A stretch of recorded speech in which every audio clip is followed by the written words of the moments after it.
High court ban of social media. My son is merrily going about setting up fake accounts with different birth dates, as are all of his friends. I don't remember much from Year 12 legal studies, but I do remember that John Loco, my teacher, said that for a law to be a good law, people need to know about it and it needs to be enforceable.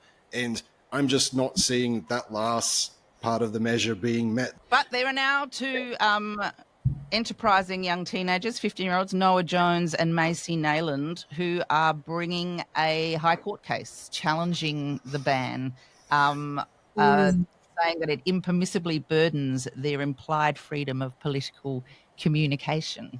It's interesting with these two teenagers who've joined this campaign by, I think it's I forget the coalition. It's John Ruddock of the Libertarian Party. Yes, so these kids will obviously be the face of their court challenge to this really, wobbly law, in my opinion. It's not enforceable, as Dave says, and I think it's a bit of a distraction from what we really need, which is, for the government to get tough on disinformation on these platforms. And as a parent who tried to regulate my children's access to social media, I think there's some benefit in this for parents to be able to say, that you're not the last line of defence against the bullying and the exposure to really disturbing content online. But the fact that our kids are being exposed to that is the problem, not their capacity to use or to avoid the platform. It's like if you clean up the platforms, you don't need to ban children from them. That's exactly right. It's in the wrong direction.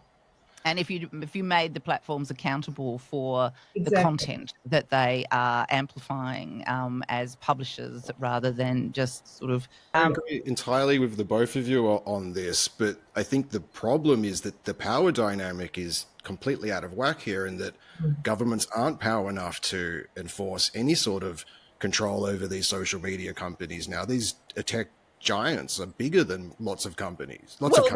They could do more. I mean, even in Europe, there's a great deal more protections for consumers, privacy protections around surveillance.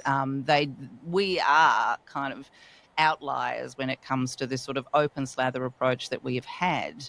And then, the platforms have been very angry with the Europeans and the EU for enforcing some of these protections, but they have had to follow them. All their threats of, we just won't let Europe use Facebook, revealed to just be the kind of ridiculously empty threat